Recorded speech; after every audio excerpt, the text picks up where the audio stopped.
రాష్ట్ర ప్రభుత్వం పైన ముఖ్యమంత్రి రేవంత్ రెడ్డి పైన విష ప్రచారం చేస్తున్న కొన్ని ఛానల్స్ పైన రాష్ట్ర ఎన్నికల ప్రధాన అధికారికి చీఫ్ ఎలక్టరల్ ఆఫీసర్కు కాంగ్రెస్ పార్టీ నాయకుడు మెట్టు సాయి కుమార్ ఫిర్యాదు చేశారు.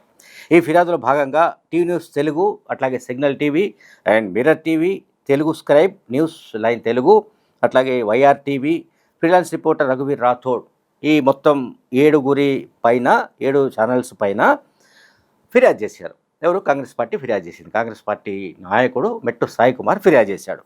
అందులో వాళ్ళు సాయి కుమార్ చెప్తున్న కంటెంట్ ఏంటంటే, ముఖ్యమంత్రి రేవంత్ రెడ్డిని పరువు తీసే విధంగా ప్రచారం సాగిస్తున్నారు. ఈ ఛానల్స్ ప్రచారం సాగిస్తున్నాయి. ఇవన్నీ కూడా అంటే ఈ జూబ్లీహిల్స్ ఉప ఎన్నిక సందర్భంగా ముఖ్యమంత్రి రేవంత్ రెడ్డిని డ్యామేజ్ చేయడానికి, ఆయన పరువు ప్రతిష్టలకు భంగం కలిగించే విధమైన ఇవి చేస్తున్నారు. ఇది కంప్లీట్గా ఎన్నికలకు సంబంధించిన నియమావళికి విరుద్ధమైనది, మోడల్ కోడ్ ఆఫ్ కండక్ట్కు విరుద్ధమైందని కాంగ్రెస్ పార్టీ ఆరోపించింది. This malicious campaign in a direct attempt to interest with the democratic process, అంటే ప్రజాస్వామికంగా జరుగుతున్న ఎన్నికల ప్రక్రియలో ఈ రకమైన పద్ధతి సరైనది కాదంటూ ఈ ఫిర్యాదులో మెన్షన్ చేశారు. అంటే డెలిబరేట్గా క్యారెక్టర్ అసాసినేషన్ చేస్తున్నారు. ముఖ్యమంత్రి రేవంత్ రెడ్డి క్యారెక్టర్ అసాసినేషన్ చేయడానికి ఈ ఛానల్స్ ప్రయత్నిస్తున్నాయి. అట్లాగే సర్వేల పేరిట, అంటే ఫేక్ సర్వేలు సృష్టించి వాటిని కూడా ఈ ఛానల్స్ ప్రచారం చేస్తున్నాయని కాంగ్రెస్ పార్టీ ఆ ఫిర్యాదులో పేర్కొంది. అంటే కొన్ని ఛానల్స్ మనం ఈ మధ్య చూసాం.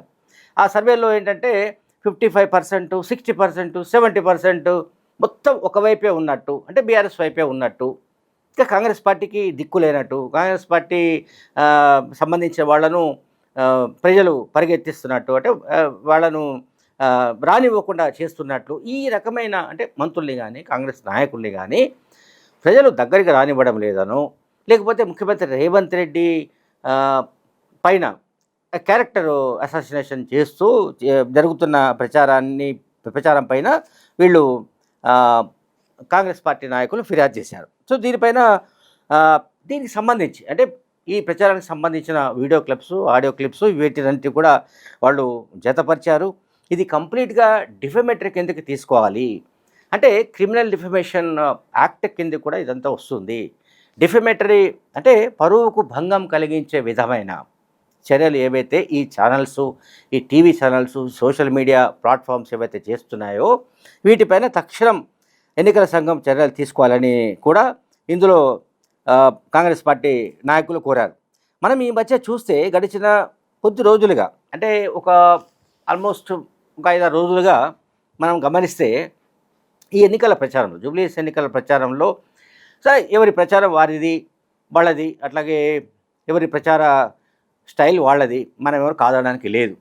కొంతమంది ఇంటింటికి వెళ్ళి ప్రచారం చేయొచ్చు, లేకుంటే కొంతమంది వీధుల్లో జెండాలు పట్టుకొని ప్రచారం చేయొచ్చు, కొంతమంది సంగీత విభావాన్ని పెట్టుకోవచ్చు, పాటలు పాడవచ్చు, రకరకాల రోడ్ షోలు నిర్వహించవచ్చు. ఇప్పుడు కేటీఆర్ ఒకవైపు స్టార్ క్యాంపెయినర్గా మనకు అనిపిస్తున్నాడు, అంటే బీఆర్ఎస్ వైపు, ఇంకోవైపు కాంగ్రెస్ వైపు నుంచి ముఖ్యమంత్రి రేవంత్ రెడ్డి స్వయంగా రంగంలో దిగి ఆయన రోడ్ షోలు నిర్వహిస్తున్న కారణంగా ఆయన ఒక ఇంపార్టెంట్ స్టార్ క్యాంపెయినర్గా మనం భావించాలి, ఇది కాంగ్రెస్ పార్టీకి సంబంధించి.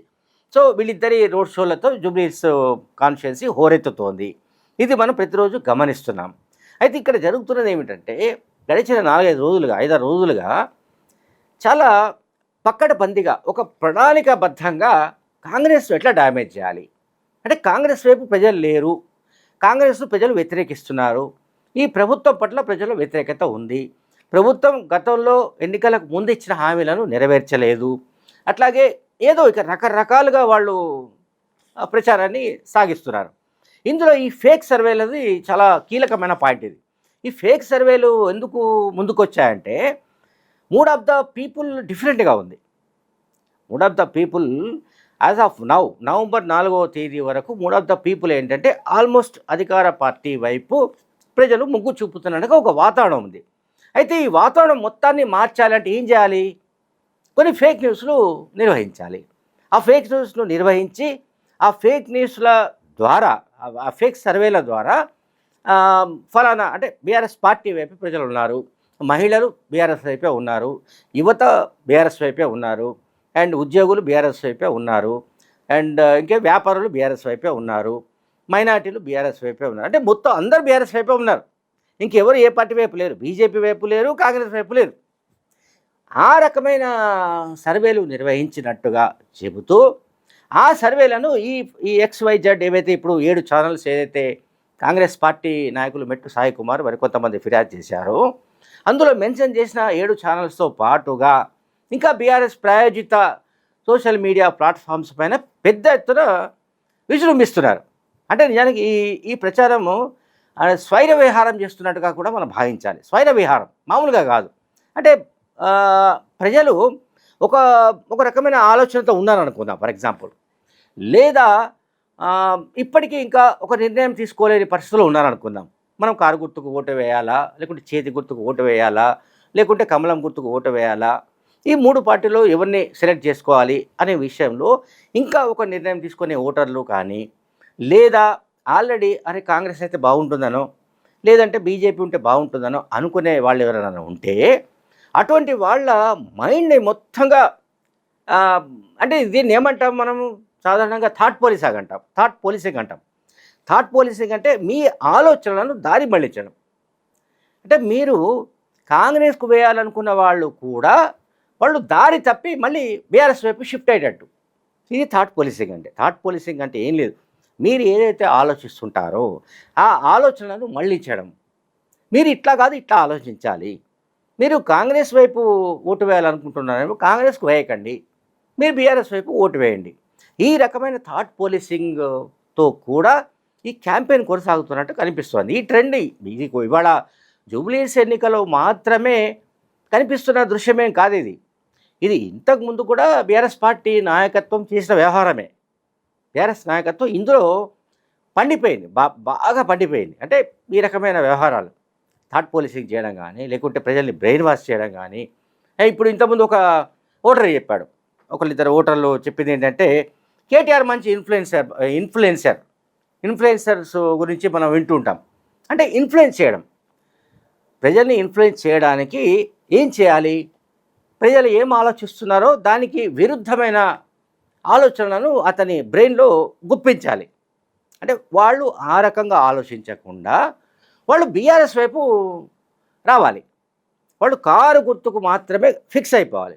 సో కారు గుర్తుకే ఫిక్స్ అయిపోవాలంటే ఏం చేయాలి, వాళ్ళను రకరకాల విషయాలు చెబుతూ ఈ సర్వేలో ఇట్లా వచ్చింది, ఆ సర్వేలో అట్లా వచ్చింది, ఫలానా రహమత్నగర్ డివిజన్లో మైనార్టీలంతా బీఆర్ఎస్ వైపు ఉన్నారు, ఫలానా బోరబండలో ఫలానా బీసీలంతా అటు బీఆర్ఎస్ వైపు ఉన్నారు, లేకుంటే ఫలానా డివిజన్లో మొత్తం 7 డివిజన్స్ ఉన్నాయి. దీంట్లో 7 డివిజన్లలో మొత్తం 6 డివిజన్లు మొత్తం బీఆర్ఎస్ పార్టీ ఊపులో ఉంది.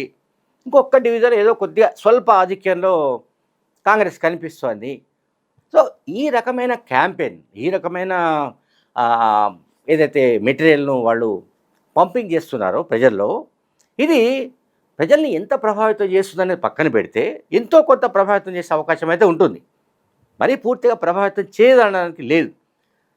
అందువల్ల ఇటువంటి దుష్ప్రచారం చేస్తున్న ఛానళ్లపైన, మీడియా సంస్థలపైన, వ్యక్తులపైన చర్యలు తీసుకోవాలని ఎన్నికల సంఘాన్ని కాంగ్రెస్ పార్టీ కోరింది.